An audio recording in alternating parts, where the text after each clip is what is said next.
저희 교회는 NK 생명나무 교회인데요. 저희 교회 앞에 NK는 제가 북한에서 와서 목회해가지고 NK를 넣은 것이 아니라 우리 교회의 정체성과 사명을 앞에다 넣었습니다. 저희는 북한으로 돌아가겠습니다라고 하는 뜻으로 NK 노스코리아를 넣었고요. 돌아가서 새로운 하나님 나라를 세우겠습니다라고 하는 부르심과 사명을 우리 앞에다가 이렇게 넣었습니다. 이제 방금 권사님 한 분이 이제 이렇게 하는 걸 보면 저희 어머니 이틀 전에 집에서 넘어지셔가지고요.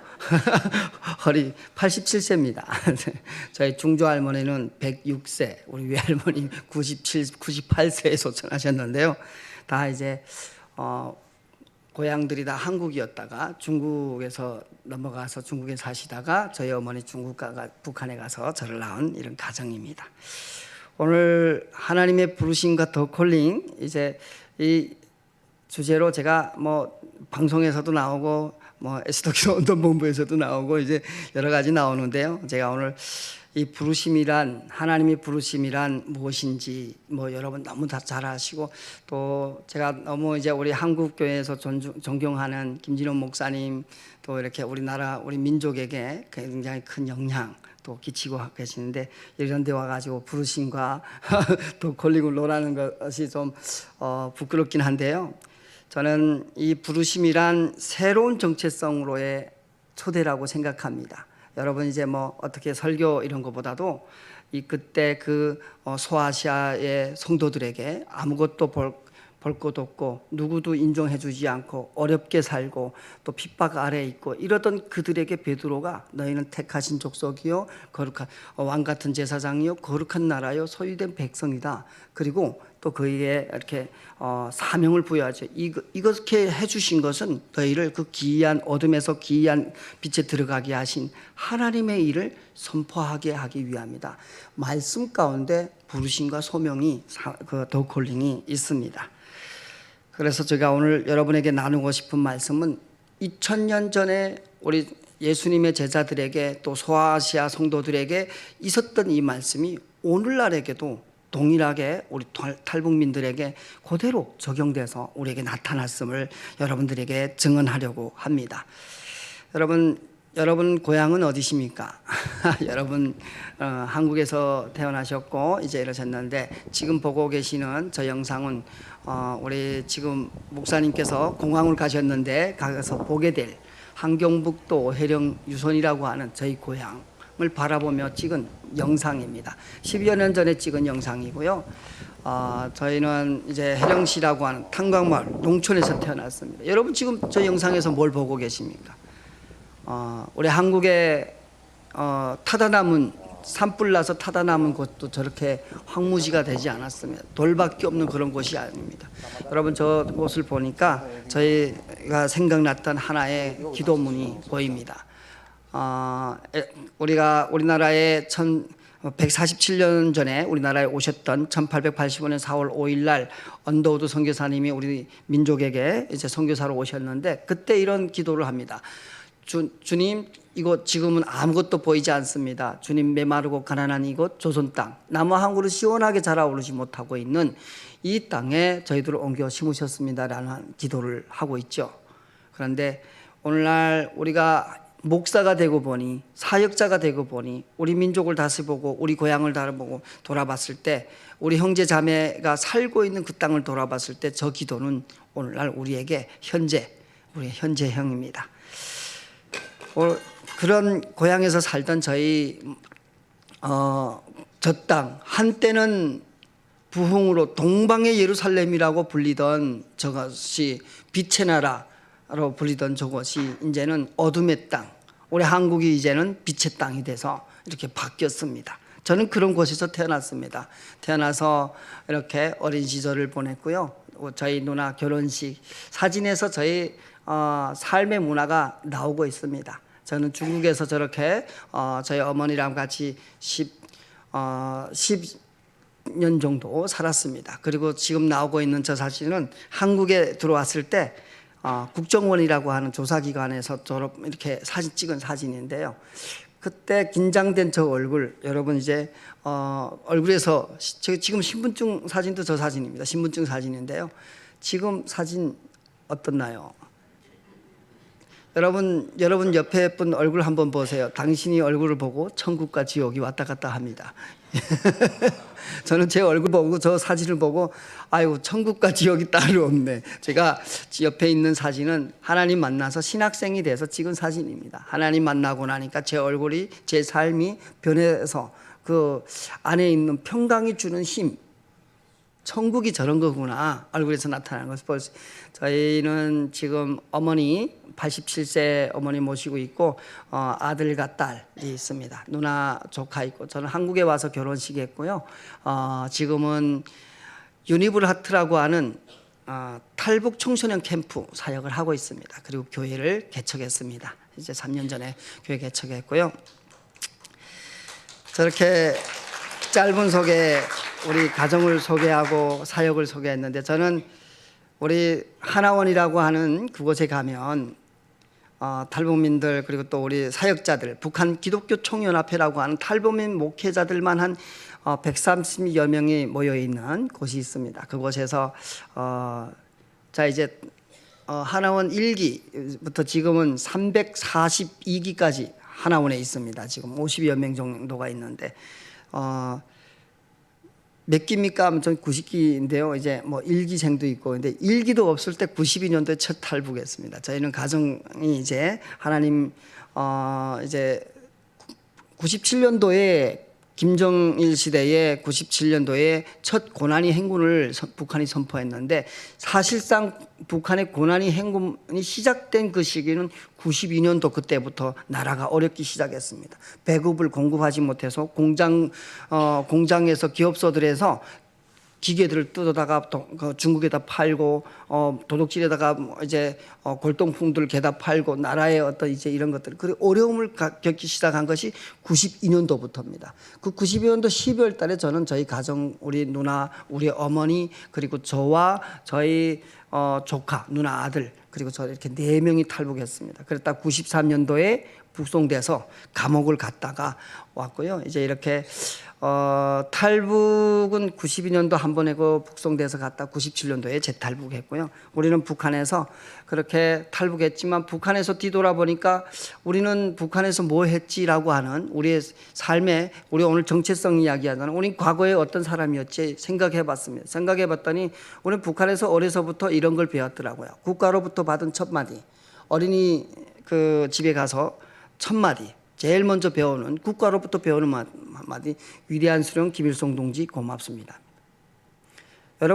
여러분에게는 여러분 목에다가 십자가 목걸이 걸고 다니신 분이 여기 지금 뭐 이렇게 안에다가 다 넣으셔서 안 보이는데, 여러분은 어느 만큼 주님을 모시고 사십니까? 십자가를 걸고 산다는 건 주여 나는 죄인입니다. 주님 주는 내 안에서 살아계십니다. 나는 죽고 그리스도로 나는 살겠습니다라고 하는 어떤 표현이잖아요. 북한에서는 우리가 어렸을 때 김일성 동지 고맙습니다라고 하면 집에 가도 어디에 가도 김일성 초상화가 다 있었어요. 저 초상화 앞에서 늘 고맙습니다를 달고 살았고요. 그런데 북한에는 나가도 김일성 있고 들어와도 김일성 있고 내 가슴에도 김일성 있어요. 늘 여기다가 김일성 초상화 배지를 이렇게 달고 다녔어요.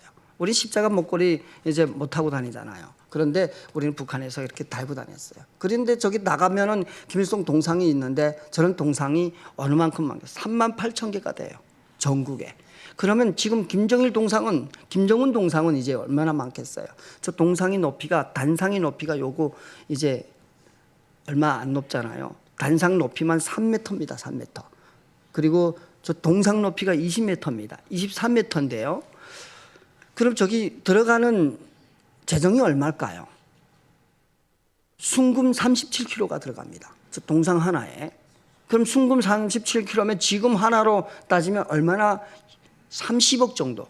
저게 지금 계산된 지가 한 10년 정도가 됐는데, 지금을 따지면 37kg를 구문으로 따지면 30억이 넘습니다. 그런 게 30억이 넘는 것이 전국에 38,000개 아니라 한 5만 개가 있다고 생각해 보세요. 여러분 이제 우리가 저렇게 북한에서 이렇게 살았습니다.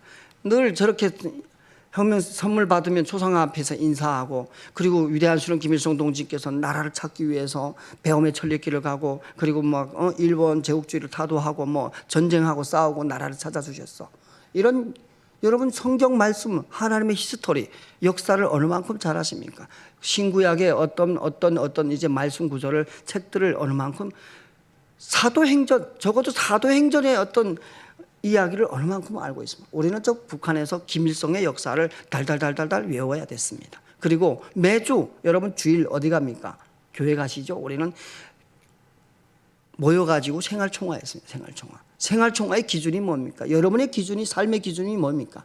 말씀, 기도, 성령의 인도하심이잖아요. 우리는 위대한 수령 김일성 동지 교시와 말씀이어서 생활총화할 때도, 서로 비판할 때도 기준이, 위대한 수령 김일성 동지께서는 이렇게 말씀하셨는데 목사님은 왜 그렇게 하세요? 이렇게. 그리고 나는 말씀을 생각해 보니까 나는 이렇게 잘못했습니다라고 뼛속까지 김일성을 넣고 살았어요. 그리고 그 말씀을 외우고 살고, 그리고 당의 유일 사상책의 10대 원칙이라고 하는 것을 여러분은 교회에 들어오기 전에, 세례 받기 전에 10계명을 외우셨나요? 세례 받기 전에 교회의 어떤 윤리와 하나님 말씀과 진리에 대해서 어느 만큼 인정. 우리는 말씀과 그 역사와, 김일성의 역사와 말씀과 당의 유일사상 체계를 다 외운 상태에서, 그리고 그것을 이해한 상태에서 당을 가입하고 청년동맹에 가입하고, 그러니까 여러분 얼마나 북한 사람들이 주체 사상으로 똘똘 뭉치게. 제가 얼마 전에 어느 한 청년에게, 한국에 온 지 한 5년 되는 자매, 식당하는 자매에게 복음 전하러 갔는데 성경책을 주면서 말씀을 전하고 이제 이랬더니 그 자매가 딱 듣더니 한참 눈 딱 뜨던 게, 내 운명의 주인은 내 자신이 아닙니까? 라고 하더라고. 요즘 들어온, 5년 전에 들어온 탈북민도 코로나 전에 들어왔어요. 2019년 12월 달에 한국에서 양강도를 거쳐서 이렇게 들어온 3년, 불과 몇 년 안 된 자매가 그런 이야기 하더라니까요. 그러니까 이 주체 사상이라고 하는 것이, 내 운명의 주인은 내 자신이다. 전체는 하나를 위하여, 하나는 전체를 위하여. 위대한 수령 김일성 동지는 영원히 우리 함께 계신다. 위대한 수령 김일성 동지를 위하여 결사옹이하자. 이게 주체 사상이에요. 여러분 주님을 위해서 어느 만큼 살려고 하십니까?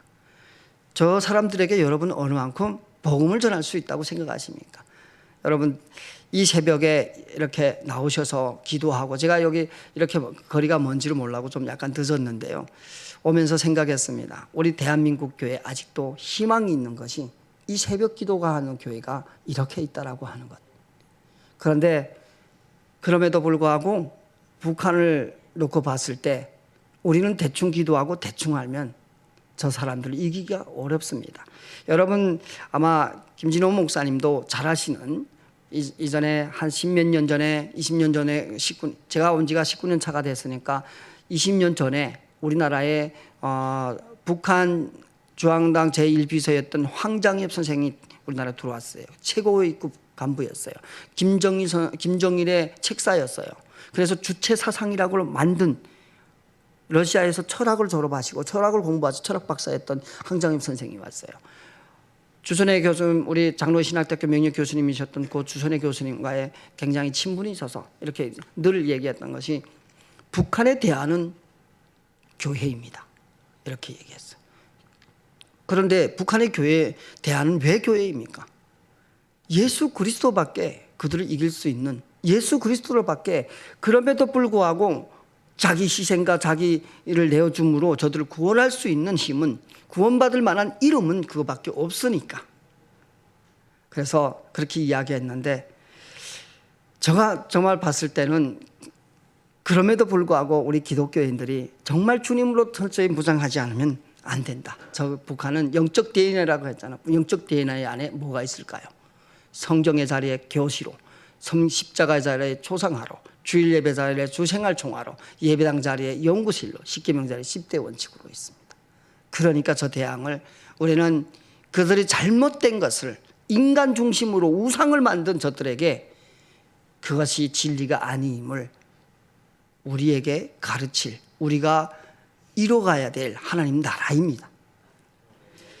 그런데 우리가 돌아보니까 이 땅에 와가지고 돌아보니까 왜 저렇게 됐을까라고 해봤더니 이미 우리 목회자들, 탈북민 목회자들이 이런 이야기 했습니다. 레위기 26장 15절에서 17절에 보면 내 규례를 멸시하며 마음에 내 법도를 싫어하고 내 모든 계명을 준행하지 아니하며 내 언약을 배반할진대 내가 이같이 너희에게 행하리니 곧 내가 너희를 놀라운 재앙을 내려 폐병과 열병과 눈이 어둡고 생명이 쇠약하게 할 것이며 파종한 것은 헛되리니 너희 대적이 그것을 먹을 것이며 내가 너희를 치리니 너희가 너희의 대적에게 패할 것이요 너희를 미워하는 자는 너희를 다스릴 것이며 너희는 쫓는 자가 없어도 도망하리라. 북한의 어느 한 목사님이 이제 저에게 처음에 이제 신학하고 이제 이런 저에게 하나님 저 북한은 왜 저렇습니까? 우리는 왜 탈북민이라는 이유 때문에 이렇게 살아야 했습니까? 했을 때 우리가 우상 숭배했어. 이제 방금 전에 김일성을 그렇게 뼛속까지 하면서 우상 숭배했던 것입니다. 그러면서 저 말씀을 이해하면서 하나님은 그 땅 가운데 자연으로도 나타나시고 사람으로도 나타나시고 환경으로도 나타나셨습니다라고 합니다. 진짜 이 말씀이 얼만큼 나타났을까요? 여러분 생명이 쇠약하고 폐병과 열병과 생명이 쇠약해진다 했어요. 여러분 저 사진은 네이버에 검색하면 다 나오는 사진입니다. 그러나 저희는 제가 97년도에 2월달 3월달에 2차 탈북했는데 96년, 95년, 96년 가장 어려웠을 때 정말 저렇게 수많은 사람들이 죽었어요. 저도 농촌에 추방돼 가서 정말 한 두세 명은 이렇게 장례를 치러줬던 것 같아요. 땅 파고 이제 이렇게 했던 것 같아요.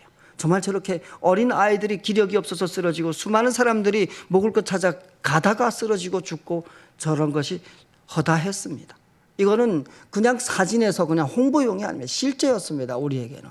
그리고 북한에서 정말 홍역, 파라티푸스, 장티푸스 이런 열병으로 앉아서 우리는 코로나 기간에 백신 맞고 주사 맞고 그랬잖아요. 북한은 예방 그런 게 없으니까 예방을 잘해야 돼. 예방을 뚫리는 순간에 저렇게 다 죽습니다. 우리는 그렇게 많은 사람이 죽는 것을 봤습니다. 그 황장엽 선생님이 고난의 행군 시기에 북한에서 죽은 사람들을 통계를 거의 300만 명으로 예산했습니다. 우리 6.25 전쟁 때 한국과 북한이 죽은 사람 얼마인지 압니까? 600만 명이라고 합니다. 북한도 300, 한국도 300 이렇게. 그때 그 수준으로 죽었다고 합니다. 그러면 파송한 것이 헛되리니 했는데 북한의 김일성의 수건 사업이 북한 인민들에게 이밥에 돼지고기를 먹고 우리는 늘 저는 너무 이제 대한민국이 제일 많은 거 저도 당뇨가 조금 있습니다. 이제 한국 와서 정착 너무 잘했던가 봐요. 너무 많이 먹어서 당뇨가 있잖아요.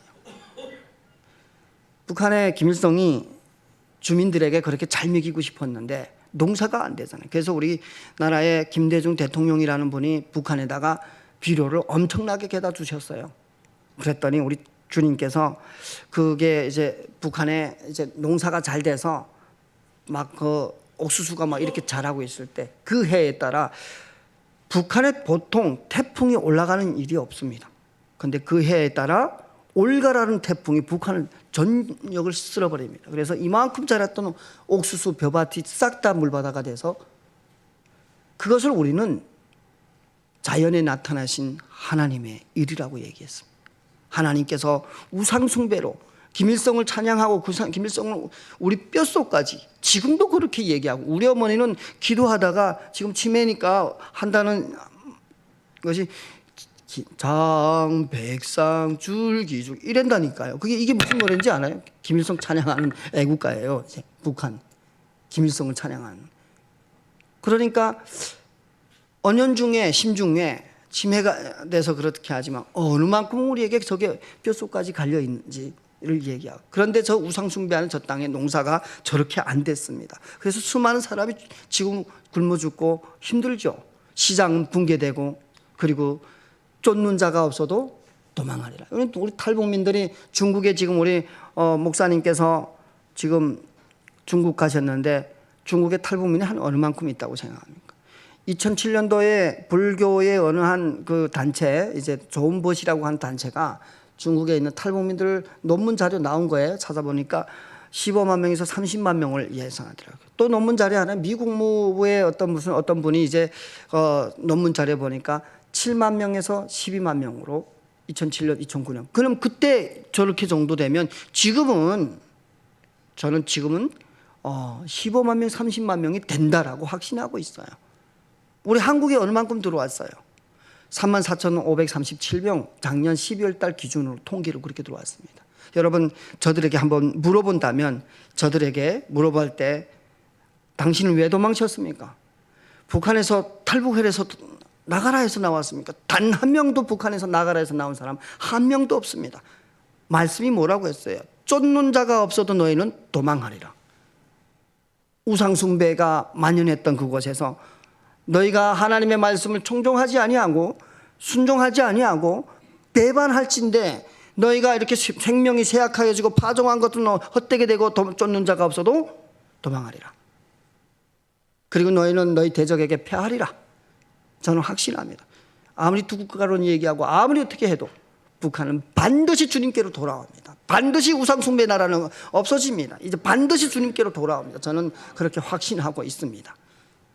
그것이 하나님께서 그렇게 말씀하셨기 때문에 하나님께서 그렇게 약속하시고 탈북민들을 이 땅에서 인도하여 주시고 탈북민들이 그 북한에서 열병과 국가폭력과 인권의 사각지대에서 고난을 겪으면서 중국을 통해서 중국 문화와 두만강과 메콩강을 건너서 죽음의 강을 건너서 한국에 와서 생명의 강이신 예수님을 만났기 때문에 그 역사를 보면 하나님께서 탈북민들 이곳에 고난을 피해서 도망쳐 오게 하신 것이 아니라 그 땅에서 택하여 주셔서 왕같은 제사장으로 삼아서 거룩한 나라로 이제 다시 소유된 백성을 위해서 하나님 북한을 향해서 보낼 것이다.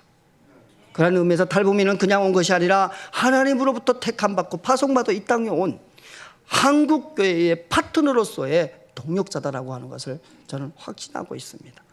저희를 여기에 인도하시고 이 자리에 서게 하시고 이런 말을 하게 하시는 하나님, 그것은 하나님이십니다. 하나님께서 이렇게 하셨습니다라고 하는 것을 저희는 이전에는 하나님 잘 몰랐을 때 하나님 우리 이렇게 힘들었어요. 탈북민이라는 이유 때문에 이렇게 이랬어요. 뒤돌아보니까 그것이 아니고 그 안에서 역사했었던 하나님의 이야기를 우리를 증거하라고, 하나님은 살아계십니다. 하나님은 생명의 하나님이십니다. 하나님은 능력의 하나님이십니다. 이것을 증거하라고 우리를 이곳에 보냈다라고 하는 것을 보았습니다. 이렇게 탈북해서 탈북민들을 감옥 가고 감옥에서 나와서 다시 재탈북하고 전 중국에서 10년 살았습니다. 탈북민이라는 이유 때문에 살았던 중국 내에 있는 30만 명 가까운 탈북민들의 애환이 있습니다. 여성들은 팔려가가지고 브로커들에게 팔려가가지고 자원에서 팔려가는 것도 있고 원치 않는 시집에 팔려가는 사람들, 우리 자매 한 명, 우리 장신대 졸업한 전도사님 한 분은 팔려가서 아기를 낳았는데 그 집에서 그 아기를 데리고 도망할까봐 아기를 데리고 숨겨놓고 그 자매를 출산해서 며칠 안 돼서 다른 집에다 팔아먹었대요. 여러분 어떻게 생각하세요? 저는 저에게 있었던 이야기입니다. 저는 중국에 와서 자매 한 명을 굉장히 사랑하고 사귀었습니다. 그 자매 집에서 결혼을 전제로 우리 집에 와서 살아라는 약속을 했습니다. 그 자매 집에서 살았습니다. 그런데 어느 날 그 집에서 탈북민이라는 이유 것을 저를 아는 분이 계셔서 그 가정에 이야기했습니다. 탈북민이라는 이유 때문에 그 자매 집에서 제가 그 집에서 1년 넘게 살았는데 자매가 임신 8개월이 되는 시즌이었어요. 탈북민인 저 친구가 북한에서 여기 와서 깡패든 뭐든까지는 다 좋은데 탈북민이라는 것은 받아들일 수 없어. 그래서 자매를 설득해서 불법 산부인과에 가서 그 아이를 제거하기로 했습니다. 그때 제가 얼마나 힘들었는지 어느 형제가 와가지고 우리 교회에 오늘 제가 그때 교회는 처음 가봤던 것 같아요. 교회에 처음은 아니죠. 어떻게 교회는 들었고 이제 이런데 형제가 우리 교회에 한국에서 온 청년부가 와서 비전 트립 하고 있는데 같이 가보자 했는데 그때 주 예수를 믿으라 그래만 너와 너희 집이 구원을 얻으리라 이런 말씀을 목사님이 전하는 걸 봤어요. 그때 제 마음이 주 예수를 믿으라 구원받으리라 얼마나 저에게 간절하겠어요. 이제 30분 안에 이제 혹은 1시간 안에 내 아이가 불법 산부인과에서 죽게 되는데 내 마음이 어떻게 되겠어요? 정말 간절했어요. 그때 불렀던 노래 찬송가 전부여 의지 없어서 손 들고 옵니다. 주 나를 막대하시면 나 어디 가리까. 내 죄를 씻기 위하여 피 흘려 주시니. 이 찬송이 저에게는 뼛속까지 스며왔어요. 제가 난생 처음에 1절부터 3절까지 외운 찬송가 처음이었던 것 같아요. 전부터 계신 주님께 내 구한 모든 것을 얻겠습니다. 주님 도와주십시오. 하나님, 이제 내 아들이 지금 죽게 생겼습니다. 주님, 날 도와주십시오. 탈북민이라는 이유 때문에 내 아들이 지금 죽어야 됩니다. 도와주세요. 방금 전에 주 예수를 믿어라, 그러면 너와 너희 집이 구원을 얻으리라고 얘기했잖아. 그런데 전화가 한 통 왔습니다. 와봐야지. 가봤어요. 불법 산부인과 병원이었어요. 선생님이 나와가지고 해맑게 웃으면서 애 아빠 왔네? 볼래? 하고 하니까 양쟁이 같은 그런 그릇에다가 출산한 아이를 들고 나왔어요. 중국도 아이를 출산해서 죽이면 살인이에요. 그래서 임신 8개월 넘는 아이를 왼쪽 배에다가 주사를 놔서 애를 죽여가지고 출산한 거예요. 그래가지고 아이를 들고 나와서 볼래? 하고 들고 나와요. 아이가 아직 온기도 식지 않았어요. 그때 결심했어요. 그 자매에게 말했어요. 오늘 내 이 죄를 반드시 너에게, 내가 다시 너네 이 땅에 올 때는 정말 감당하기 어려운 귀신이 돼서 오든 마귀가 돼서 오든 용서하지 않을 것이다. 너네 부모들 용서하지 않을 것이다 라고 이야기했어요. 그리고 그 땅을 떠나서 정말 그 이후부터 깡패 아닌 깡패가 더 지독한 깡패가 됐어요. 그리고 마약하고 무기 손대고 중국에서 10년을 살면서 저는 한국에 올 생각을 안 했습니다. 정말 저 사람들을 이길 수 있는 것은 내가 할 수 있는 모험, 내가 할 수 있는 것 다 하겠다라고 생각하고 정말 깡패의 길을 살았던 것 같습니다. 그러다가 중국에서 10년을 그렇게 살고 한국에 오면서 그렇게 그 사건이 있고 어머니한테 찾아갔는데 저희 어머니가 그때 당시 60세, 50 이렇게 될 때인데요. 60세 됐는데 손주를 공부하기 위해서 자신에서 인신매매 팔려가지고 어느 아저씨한테 갔어요. 그 아저씨는 공장 지키는 아저씨인데 돈이 없어가지고 우리 어머니가 주중에는 식당 가서 일하고, 아이가 7, 8, 9살짜리가 이제 방금 전에 사진에 있던 아이가 저 아이가 대문에다가 초록색 대문에다 할머니 보고 싶어요 하고 써놓고 앉아서 땅에서 앉아서 훌고 가지고 놀다 울다가 놀고 하는 모습을 봤어요. 여러분, 저는 이제 말하고 있는 것은 탈북민이라는 이유 때문에 중국에서 인권의 사각지대에 있는 이런 자매들과 나그네의 삶, 아이들의 삶을 보았다라고 하는 것입니다. 지금 그런 아이들이 물론 모든 사람이 그렇게 살지는 않습니다. 그 중에는 사람 잘 만나서 잘 사는 분들도 있습니다. 그러나 그들에게는 고향을 그리는 향수가 있다라는 겁니다. 그러나 그들에게는 돌아갈 수 없는 고향이라는 겁니다. 공통점은. 그러나 그들에게는 이제 구원받을 대상이라는 겁니다. 공통점은. 그것이 중국에 있는 30만 명의 사람들입니다. 저는 이렇게 한국에 와서 한 할머니 선교사님을 만났습니다. 여러분 여기 저를 위해서 기도했던 할머니, 이제 나이 되시는 분들도 계실 것 같은데요. 저를 위해서 기도했던 할머니요, 86세에 소천하셨는데요. 6.25 전쟁 때 백성엽 장군 밑에서 박진석 중령이라고 이제 평양에다 맨 먼저 깃발 꼽았던 분이 계십니다. 그분이 사모가 저희 할머니였는데, 할머니 저를 위해서 기도했던 할머니입니다. 할머니가 제일 처음에 한국에 와서 만났을 때 저에게 질문한 거 있습니다. 젊은이 꿈이 뭔가? 여러분 꿈이 뭡니까? 여러분에게는. 저는 이런 게, 내 할머니 테헤란로에 있는 저런 빌딩 4개예요. 구매하고 사는 거. 탈북민으로서 저 빌딩 하기 위해서 부동산 브로커를 어떻게 해야 되는지 굉장히 공부 많이 했어요. 얼마나 만큼 해야 되는지. 근데 할머니가 저에게 한 말씀이 있어요. 자네 꿈이 왜 그렇게 초라한가? 하나님이 자네에게 주신 꿈은 나라와 민족과 열방을 향한 하나님의 꿈이라네 하고는 이야기했습니다. 알아 못 들었어요. 알아 못 듣지도 못하는 저런 말씀을 하세요. 그런데 할머니의 삶을 보면서 배웠어요. 할머니 늘 이렇게 사셨어요. 예배, 양육, 섬김, 예배, 목숨 걸자, 이런 말씀을 가지고 살았었어요.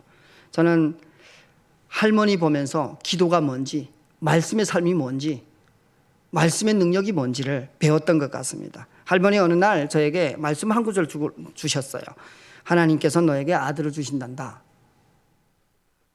또 임신 못하던 10편 113편 9절 말씀이었는데 또 임신 못하던 여자를 집에 살게 하사 자녀를 즐겁게 하는 어머니가 되게 하시는도다 라고 하는 말씀이었는데요.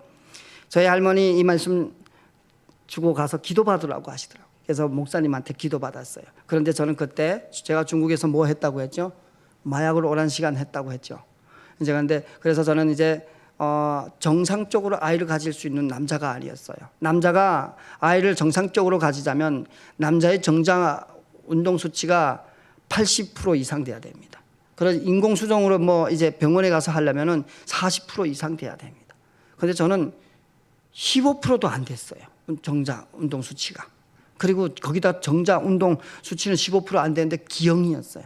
전혀 아이를 가질 수 있는 게 하나도 없어요. 그런데 한 할머니의 기도로 하나님께서 이 아들 준다라고 하는데, 근데 무슨 믿음이었는지 저에게는 제가 믿는 믿음이 아니었고 하나님 하실 거라는 그런 믿음이 없었어요. 저는. 그런데 그런 거 있었어요.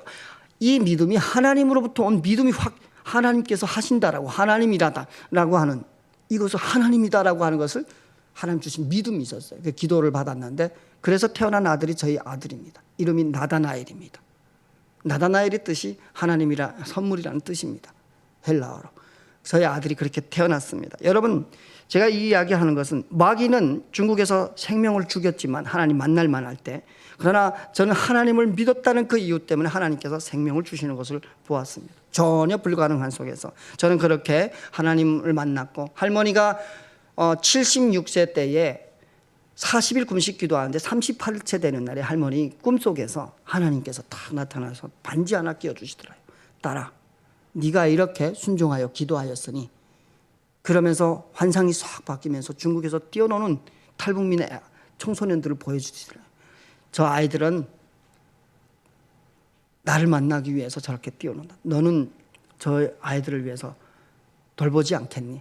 그 할머니가 76세에 그 노령의 나이에 40일 금식 기도를 마치고 중국 가서 10명의 탈북민 아이들을, 청소년 고아들을 키웠습니다. 10년 동안. 그리고 한국 데려오고, 한 자매가 한국에 도착하자마자 열흘 만에 결혼하고 보름째 될 때 저 자매가 교통사고로 식물인간 되어버렸어요.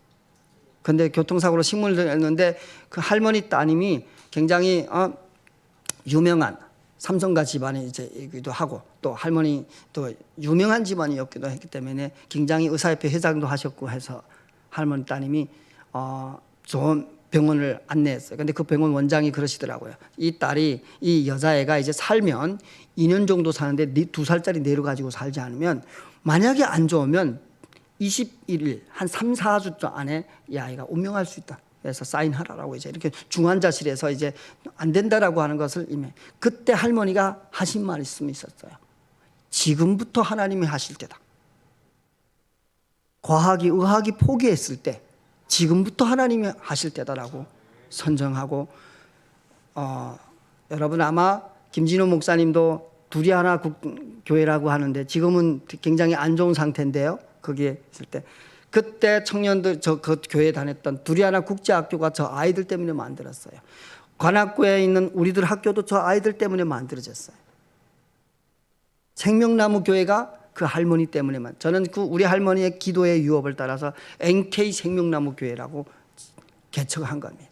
기도의 유업에 따라, 하나님의 부르심을 따라. 그래서 저게 그때 교통사고 났는데, 교통사고 났을 때 성경에 이런 말씀이 있잖아요. 예수님이 말씀을 전하고 있는데 한 환자가, 이제 친구가 병을 고쳐야 되는데 앞에 사람들이 많으니까 주님 앞에 갈 수 없으니까 4명의 친구가 이렇게 들고 올라가 지붕 위에서 그때 우리 주님께서 내 믿음이 너를 구했다라고 말씀하시고, 이런 말씀 설교를 하고 계셨을 때 탈북민들이 몇 명이 이런 생각했어요. 그러면 우리도 저 중환자에서 가망 없는 저 친구를 어떻게 하면 될까? 그때 탈북민들이 주일날 이제 금요일날인가 이제 설야 때 그런 말씀을 했는데, 주일날에 그 말씀 딱 듣고 아침에 가가지고 중환자실에 가서 저 자매를 이제 CT 찍는다고 하고 쫙 데리고 나가서 1층 트럭을 들이대고 중환자를 도둑질해서 이렇게 지금 예배하고 있는데 말씀 전하고 있는데 쫙 저기 들어온 산지인이. 우리 한국에서는 있을 수 없는 일이잖아요. 근데 이제 탈북민들이니까 말씀 듣고 그렇게 된다라고 하니까 환자를 데리고 온 거예요. 그리고 저 자매를 위해서 기도하고 21일 동안 기도하고 했는데 저 자매가 실제로 살아났어요.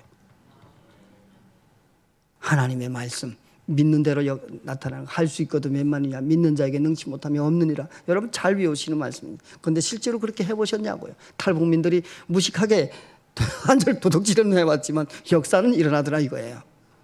그래서 저 살아나는 것을 생명의 역사를 저는 보았습니다. 우리 할머니는 저희들에게 저게 지금 중국에서 저 할머니의 사진이었고 중국에서 성경 공부하는 그리고 또 생명나무교회 첫 개척 그리고 할머니가 제가 백석대 학부 다닐 때 이렇게 항상 자기 집 문을 열고 친구들 불러주시고 이랬습니다. 저에게 할머니는 가족으로서 그리고 예수님의 제자로서 예배자로서 중보 기도자로서의 멘토였습니다. 여러분 서로에게 어떤 멘토입니까? 나는 가족, 당신과 나는 정말 우리 가족 같은 형제야. 나는 예수님의 제자로서 동력자야. 나는 예배자로서 하나님을 찬양하는 예배자야. 나는 당신을 위해서 기도하는, 당신이 힘들 때 기도할 수 없을 때 기도하는 나는 중보자야. 어떤 멘토가 되고자 합니까? 저희 할머니는 그런 멘토였습니다. 그렇게 저는 할머니 이제 사랑을 받으면서 백석대학교 졸업했고 백석학교에서 이렇게 사역을 하고 지금 중국에 가서 이렇게 중국 북한 국경지대에 가서 이렇게 하고 저희 아내라며 같이 장신대에서 광나로 장신대에서 같이 공부했습니다. 공부하고 거기에서 이렇게 하여간 학교 다니면서 공부 못하니까 그래서 그런지 모르겠습니다. 그냥 한 학기에 11번의 세미나를 3시간짜리를 동아리로 만들어서 백석대에 있을 때도 한 3, 40명이 모였고요. 우리 장신대에 있을 때도 지금도 그 동아리들이 운영되고 있습니다. 그러면서 방학에 우리가 저렇게 동아리 활동을 하고 있었고요. 방학에는 언어적 가정과 그리고 또 사회적으로 이제 방황하고 있는 탈북 청소년들을 위한 사역을 하게 됐습니다. 우리나라의 탈북민들이 이렇게 지금 작년 4월 달에 2,915명 정도가 북한 배경 학생들, 지금은 한국에 와서 태어난 탈북민 자녀들이 더 많습니다. 이렇게 16개 대안학교가 있습니다. 전국 각지에 저렇게 있고요. 교육부에 들어가면 저 자료가 다 있습니다. 그렇게 2019년부터 캠프를 하기 시작했고 올해로 이게 8회차 탈북 청소년 캠프를 하게 됐습니다. 작년 겁니다. 그리고 탈북 청소년 찬양제를 만들고 그리고 또 다문화 이제 문화 탐방 사역하고 저희 단체는 문화 단체로서 연극 내 아버지라고 하는 연극을 제작해서 저기 부산 온천교회 그리고 대전 저기 새로남교회 상당교회 청주 장각교회 뭐 숭실대 호소대 사랑이교회 소망교회 뭐 이제 우리 연동교회 뭐 평광교회 해서 한 15번 정도를 저를 CTS 스페셜 방송까지 저기 나왔습니다. 저희 이야기는 저에 대한 이야기입니다. 전 제가 만든 것이 아니고요. 저런 어떤 스토리가 있었는데 하나님께서 이렇게 영국을 만들어서 북한 사역을 알게 하셨어요. 이렇게 문화 탐방도 탈북 청소년들과 우리 한국에 있는 청소년들 묶어가지고 일본 그리고 혹은 이제 러시아 이렇게 문화 탐방도 하고 재작년 같은 경우는 부엔발트 수용소 독일 갔다 왔고요. 이렇게 서로의 애환, 민족의 이야기를 나누고 이제 이랬습니다. 근데 좋은 일만 하고 사역만 있었으면 얼마나 좋겠습니까? 저희 딸이 교통사고 나서 캠프 하기 전에 하루 전에 교통사고 나서 승용차가 아가수물 넘어가지고 간이 80% 이상이 터져버렸어요. 그래가지고 병원에서 그때 코로나 기간 2020년에 병원에도 할 수가 없었어요. 아무것도 할 수가 없었어요. 그럼에도 불구하고 국가 기준 안에서 50명씩 2번 캠프를 했습니다. 그때 그 마음을 보았던 탈북 청소년들이 지금도 8년차 이어지고 우리 캠프가 지금 한 200명 규모로 학생 100명, 스텝 100명 이렇게 200명 규모로 매해마다 합니다. 이런 사역을 하는데 저 아이가 80% 이제 터져버리고 이제 수술할 수가 없었어요. 간을 수술해야 되는데 터진 걸 잘라내야 되는데 간 수치가 너무 높아서 수술할 수가 없었어요. 그런데 어느 날 며칠 안 되니까 간이 괴사하기 시작한 거고 수술해서 뽑아내야 되겠는데 수치가 높아서 안 됐어요. 그때 할 수 있었던 것은 저도 그때 못했어요. 그래서 제가 중보로서의 멘토가 얼마나 중요한가. 한 친구가 저 옆에서 따라다니면서 병원의 이야기를 제 페이스북에 올리기 시작했고 전 세계가 이 아이를 위해서 기도하기 시작했어요. 그런데 11일차 되는 날부터 괴사됐던 간이 낫기 시작하고 간이 자라기 시작했어요. 21일 되는 날에 제가 퇴원했어요. 그래서 저는 보험회사에다가 보험금 청구하지 않았어요. 그 자매를 친구하지 않았어요. 그리고 대신 영상 하나 찍어서 하나님이 하셨습니다. 하나님의 생명의 역사입니다. 하나님이 이를 위해서 우리에게 허락하셨습니다라고 저희는 그거 하지 않았습니다. 하나님께 오로지 하나님이 하셨습니다라고 하는 걸 증언하고 싶었습니다. 이렇게 하나님 쭉 우리에게 생명의 하나님으로 오셨고 그 생명의 하나님을 우리에게 나타난 이 고난을 우리에게 주셔서 고난 속에 나타나신 하나님, 이 고난 속에서 주님 부르셨을 때 하나님을 향해 손을 들었을 때 나타나는 생명의 역사를 증언하라고 하나님께서 이 고난의 언어를 그리스도 언어로 우리에게 바꿔주셨습니다. 이제 이 그리스도 언어로 한국교회와 함께 한인교회와 함께 북한을 향한 하나님 통일 선교를 동력자로 세워주셨습니다.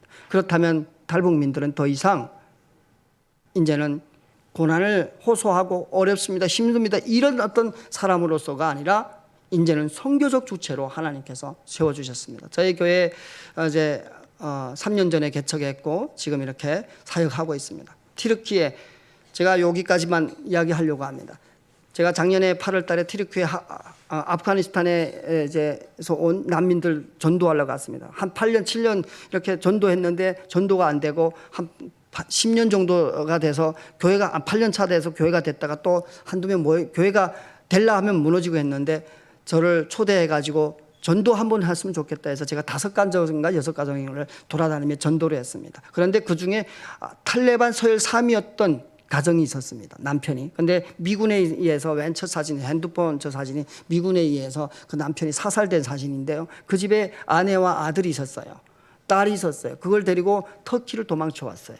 그런데 그 자매들과 그 가정은 무슬림이 너무 자랑스러워하는 가정이었어요. 그래서 그 가정에게 복음을 전했어요. 복음을 전하면서 하나님이 이제 우리 이제 예수 그리스도 믿지 않으면 당신 구원할 길이 없습니다. 하나님만이 예수님만이 구원자입니다. 이런 얘기했더니 아들이 딱 나와서 하는 말이 엄마 저 노스코리아 쟤네가 우리보다 더 기독교를 핍박하고 있어. 그래서 제가 바로 그때 맞아. 기독교 핍박 1위가 2위에게 전도하는 것을 들어. 우리도 김일성이 영원하다고 배웠어. 우리도 김일성 한 사람밖에 없다고 생각했어. 너네 무함마드 지금 신이 아니잖아. 사람이잖아. 죽었잖아. 김일성도 죽었어. 신인 줄 알았는데. 그런데 김일성도 성경에 나오지 않잖아. 무함마드도 구원이 무함마드를 통했다고 성경에 안 나오잖아. 성경은 구원받을 만한 그 이름은 오직 예수 그리스도밖에 없다고 사도행전 4장에서 나오고 있어. 예수 믿어. 그러면서 손잡고 울면서 기도했었습니다. 그런데 그렇게 기도했던 5가정이 지금 교회가 돼서 모이고 있답니다.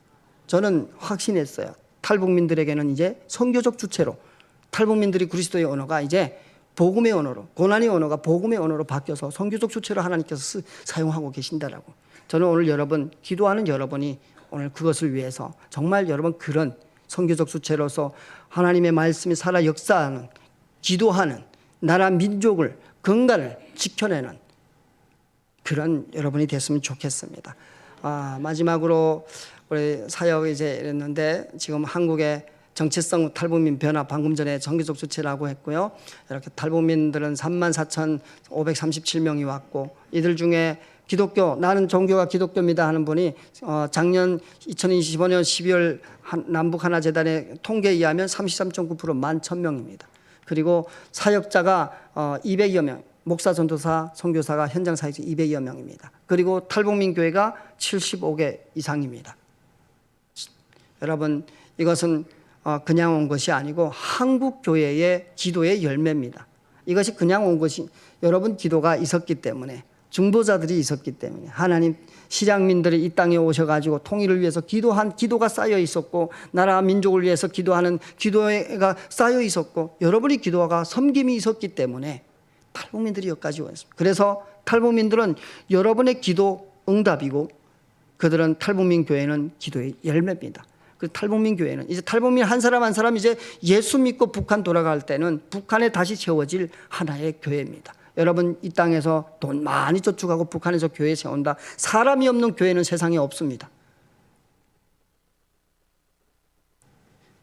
하나님께서 예수님께서 교회를 세우실 때 건물로 세우지 않았습니다. 믿음으로 세우셨습니다. 그래서 탈북민들은 기도의 열매고 복음 통일의 미래입니다. 그것을 위해서 여러분 또 기도하는 여러분과 제가 되기를 바랍니다. 감사합니다. 제가 기도하고 마치도록 하겠습니다. 하나님 아버지 감사합니다. 이 시간 가운데 또 이 새벽에 하나님 주신 말씀으로 마음으로 나누게 하여 주셔서 감사합니다. 신강 두레교회 가운데 또 성도님들 가운데 하나님의 마음을 통일을 준비하는 그 마음 가운데 하나님 역사하여 주시옵소서. 기도하는 것마다 응답되게 하여 주시고 나라 민족을 위해서 손을 들 때 민족의 역사가 열리게 하는 큰 역사가 있을 수 있도록 사용하여 주옵소서. 감사드리며 예수님의 이름으로 기도합니다.